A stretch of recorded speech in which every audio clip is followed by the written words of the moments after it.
Hello ನನ್ನ YouTube ಬಳಗ welcome back to daily food recipe channel. ಇವತ್ತು ಮಾಡೋಣ ಮೊಹರಂ ಸ್ಪೆಷಲ್ ಚೋಂಗೆ ರೆಸಿಪಿ. ಮೊದಲು ಇಲ್ಲಿ ನಾನು ಮೈದಾ ಹಿಟ್ಟನ್ನು ತೆಗೆದುಕೊಳ್ತಾ ಇದ್ದೀನಿ. ನೀವು ಚೋಂಗೆನ ಮೈದಾ ಹಿಟ್ಟಿನಿಂದಲೇ ಮಾಡಿ, ಯಾಕಂದರೆ ಚಪಾತಿ ಹಿಟ್ಟಿಂದ ಅದು ಅಷ್ಟೊಂದು ಸರಿಯಾಗಿ ಬರೋದಿಲ್ಲ. ಸೊ ಇಲ್ಲಿ ನಾನು ಲಾರ್ಜ್ ಕ್ವಾಂಟಿಟಿಯಲ್ಲಿ ಮಾಡ್ತಾ ಇದ್ದೀನಿ. ಸೊ ಅದಕ್ಕೆ ಇಲ್ಲಿ ನನಗೆ ಒಂದು 2 kg ಮೈದಾ ಹಿಟ್ಟನ್ನು ನಾನು ತೆಗೆದುಕೊಂಡಿದ್ದೀನಿ. ಇವಾಗ ಇದಕ್ಕೆ ಸ್ವಲ್ಪ ಉಪ್ಪನ್ನು ಸೇರಿಸ್ಕೋಬೇಕು. ಸ್ವೀಟ್ಗೆ ನೀವು ಸ್ವಲ್ಪ ಉಪ್ಪನ್ನು ಸೇರಿಸಿದರೆ ಅದು ಇನ್ನೂ ಚೆನ್ನಾಗಿ ಟೇಸ್ಟ್ ಕೊಡುತ್ತೆ. ಆಮೇಲೆ ಇಲ್ಲಿ ನಾನು ಸ್ವಲ್ಪ ಬಿಸಿ ಮಾಡಿರುವಂತಹ ಎಣ್ಣೆಯನ್ನು ಹಾಕ್ತಾ ಇದ್ದೀನಿ. ಇವಾಗ ಇದನ್ನು ಮಿಕ್ಸ್ ಮಾಡ್ಕೊಳ್ಳೋಣ. ಈ ರೀತಿಯಾಗಿ ಚೆನ್ನಾಗಿ ಮಿಕ್ಸ್ ಮಾಡ್ಕೊಳ್ಳಿ. ಕೆಲವೊಂದು ಜನ ತುಪ್ಪ ಹಾಕ್ತಾರೆ, ನೀವು ಬೇಕು ಅಂದರೆ ತುಪ್ಪನೂ ಹಾಕ್ಕೋಬೋದು. ಬಟ್ ಇಲ್ಲಿ ಜಾಸ್ತಿ ಕ್ವಾಂಟಿಟಿಯಲ್ಲಿ ಮಾಡ್ತಾ ಇರೋದ್ರಿಂದ ನಾನು ಎಣ್ಣೆ ಬಳಸ್ತಾ ಇದ್ದೀನಿ. ಇವಾಗ ಇದನ್ನು ಬೇಕಾಗಿರೋಷ್ಟು ನೀರು ಹಾಕಿಬಿಟ್ಟು ಕಲಿಸ್ಕೊಳ್ಳೋಣ. ಇವಾಗ ಇದನ್ನು ಕಲಿಸ್ತಾ ಇದ್ದೀನಿ. ನೋಡಿ, ಹಿಟ್ಟು ಈಗ ರೆಡಿಯಾಗಿದೆ. ಇದನ್ನು ಇವಾಗ ಲಟ್ಟಿಸ್ಕೊಳ್ಳೋಣ. ಈ ರೀತಿ ಚೆನ್ನಾಗಿ ಸ್ವಲ್ಪ ಹಿಟ್ಟು ಹಾಕಿಬಿಟ್ಟು ಕೆಳಗೆ ಚಪಾತಿ ಆಕಾರದಲ್ಲಿ, ಆದರೆ ಚಪಾತಿ ಸ್ವಲ್ಪ ದಪ್ಪ ಇರುತ್ತೆ, ಇದು ತುಂಬಾ ತೆಳ್ಳದಾಗಿ ನೀವು ಲಟ್ಟಿಸ್ಕೋಬೇಕು. ಈ ರೀತಿಯಾಗಿ ಲಟ್ಟಿಸ್ಬೇಕು. ನೋಡಿ, ಇಷ್ಟು ತೆಳುವಾಗಿರಬೇಕು. ನೀವು ಎಷ್ಟು ತೆಳು ಮಾಡ್ತೀರಾ ಅಷ್ಟು ಚೆನ್ನಾಗಿ ಬರುತ್ತೆ. ಈ ರೀತಿ ಮಾಡ್ಕೊಂಡು ಇಟ್ಕೊಳ್ಳಿ. ಇವಾಗ ಒಂದೊಂದೇ ಲೇಯರ್ ಹಾಕಿಬಿಟ್ಟು ಅದನ್ನು ಯಾವ ರೀತಿ ಕಟ್ ಮಾಡೋದಂತ ತೋರಿಸ್ತಾ ಇದ್ದೀನಿ.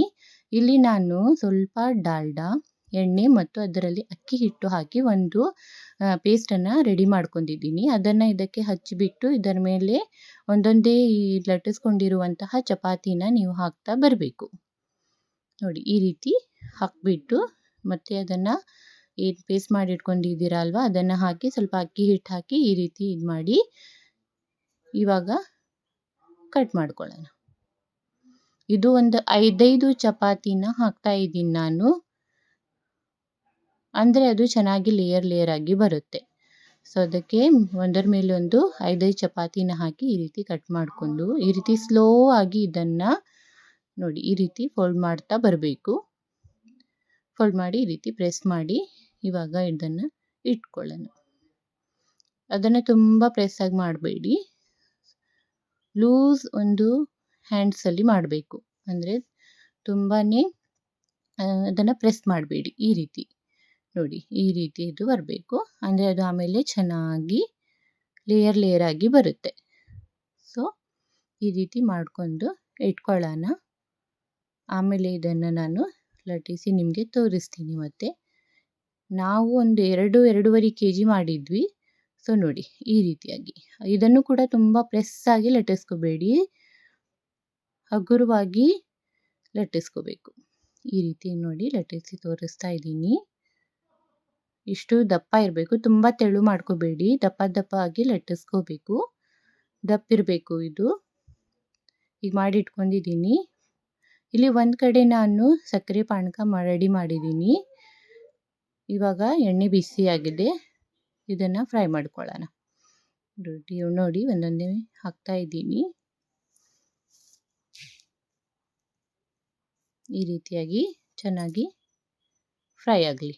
ಇದು ತುಂಬಾ ಉರಿ ಜಾಸ್ತಿ ಇಟ್ಕೋಬೇಡಿ, ಆಮೇಲೆ ಕಡಿಮೆನೂ ಇಟ್ಕೋಬೇಡಿ. ಯಾಕಂದರೆ ಜಾಸ್ತಿ ಉರಿ ಇದ್ದರೆ ಅದು ಬೇಗ ಬೆಂದುಬಿಡುತ್ತೆ, ಆಮೇಲೆ ರೆಡ್ ಆಗಿಬಿಡುತ್ತೆ, ಒಳಗಿನವರೆಗೂ ಅದು ಕ್ರಿಸ್ಪಿಯಾಗಿ ಬರೋದಿಲ್ಲ. ಸೊ ಮೀಡಿಯಮ್ ಫ್ಲೇಮಲ್ಲಿ ಇಟ್ಟು ನೀವು ಈ ರೀತಿಯಾಗಿ ಟರ್ನ್ ಮಾಡ್ತಾ ಇದನ್ನು ಏನು ಮಾಡಬೇಕು, ಫ್ರೈ ಮಾಡ್ಕೊಳ್ಳಿ. ನೋಡಿ, ಇಲ್ಲಿ ಫ್ರೈ ಮಾಡಿ ನಾನು ತೆಗಿತಾ ಇದ್ದೀನಿ. ಇಲ್ಲಿ ತೋರಿಸ್ತಾ ಇದ್ದೀನಿ ನೋಡಿ, ಈ ರೀತಿ. ವಿಡಿಯೋ ತುಂಬ ಲಾಂಗ್ ಆಗುತ್ತೆ ಅಂತ ಹೇಳಿ ನಾನು ಸ್ಪೀಡಾಗಿ ತೋರಿಸ್ತಾ ಇದ್ದೀನಿ. ಇಲ್ಲಿ ನೋಡಿ, ಇಲ್ಲಿ ಒಂದು ಲೇಯರ್ ಬರಬೇಕು ಅಷ್ಟು ಪಾನಕ ಇದು ಇರಬೇಕು. ತುಂಬ ಜಾಸ್ತಿನೂ ಪಾನಕ, ಆಮೇಲೆ ನೀರು ಪಾನಕನೂ ಮಾಡ್ಕೋಬೇಡಿ. ಈ ರೀತಿ ಚೆನ್ನಾಗಿ ಇದನ್ನು ಡಿಪ್ ಮಾಡ್ಕೊಳ್ಳಿ. ಎರಡೂ ಬದಿಲೂ ಈ ರೀತಿ ಆ ಸಕ್ಕರೆ ಪಾನಕ ಏನಿದೆ ಅಲ್ವಾ, ಅದು ಒಳಗಿನವರೆಗೆ ಈ ರೀತಿ ಹೋಗಬೇಕು. ಆಮೇಲೆ ಎಕ್ಸ್ಟ್ರಾ ಇರೋದನ್ನು ತಕ್ಕೊಂಬಿಡೋಣ. ಒಂದೊಂದೇ ಈ ರೀತಿ ಹಾಕಿಬಿಟ್ಟು ಮಾಡ್ಕೊಳ್ಳಿ. ಒಂದು ವೇಳೆ ನೀವು ಸಕ್ಕರೆ ಬೇಡ ಅನ್ನೋದಾದರೆ ನೀವು ಬೆಲ್ಲದ ಪಾನಕ ಮಾಡಿಕೊಂಡು ಆ ಬೆಲ್ಲದ ಪಾನಕದಲ್ಲಿಯೂ ಕೂಡ ಇದನ್ನು ಈ ರೀತಿ ಡಿಪ್ ಮಾಡ್ಕೋಬೋದು, ಅದು ಕೂಡ ಚೆನ್ನಾಗಿ ಟೇಸ್ಟ್ ಬರುತ್ತೆ. ಸೊ ನೋಡಿ, ಈ ರೀತಿಯಾಗಿ ಮಾಡ್ಕೊಂಡಿದ್ದೀವಿ. ಫೈನಲಿ ನೋಡಿ, ಈ ರೀತಿ ಕ್ರಿಸ್ಪಿ ಆದಂತಹ ಮತ್ತು ನೋಡಲಿಕ್ಕೂ ತುಂಬಾ ಚೆನ್ನಾಗಿ ಕಲರ್ ಬಂದಿತ್ತು. ಸೊ ಈ ರೀತಿಯ ಒಂದು ಚೋಂಗೆ ರೆಸಿಪಿ ನಾನು ಮಾಡಿ ತೋರಿಸ್ತಾ ಇದ್ದೀನಿ. ನೀವು ಕೂಡ ನಾನು ಮಾಡಿರುವಂತಹ ಮೆಥಡಲ್ಲಿ ಮಾಡಿ. ಒಂದು ವೇಳೆ ನೀವು ಎಗ್ ತಿನ್ನೋದಾದರೆ ನೀವು ಇದಕ್ಕೆ ಹಿಟ್ಟಿನಲ್ಲಿ ಒಂದು ತತ್ತಿನ ಒಡೆದು ಹಾಕ್ಕೊಳ್ಳಿ. ಅದು ಇನ್ನೂ ಕಲರ್ ಕೊಡುತ್ತೆ. ಆಮೇಲೆ ಇನ್ನೂ ಕ್ರಿಸ್ಪಿನೆಸ್ ಬರುತ್ತೆ. ಸೊ ನಾವು ಲಾರ್ಜ್ ಕ್ವಾಂಟಿಟಿಲಿ ಮಾಡಿದ್ವಿ. ಸೊ ಈ ನನ್ನ ವಿಡಿಯೋ ನಿಮ್ಗೆ ಇಷ್ಟ ಆದರೆ ನನ್ನ ಚಾನಲ್ನ ಸಬ್ಸ್ಕ್ರೈಬ್ ಮಾಡಿ, ಲೈಕ್ ಮಾಡಿ ಮತ್ತು ನನಗೆ ಸಪೋರ್ಟ್ ಮಾಡಿ. Thank you.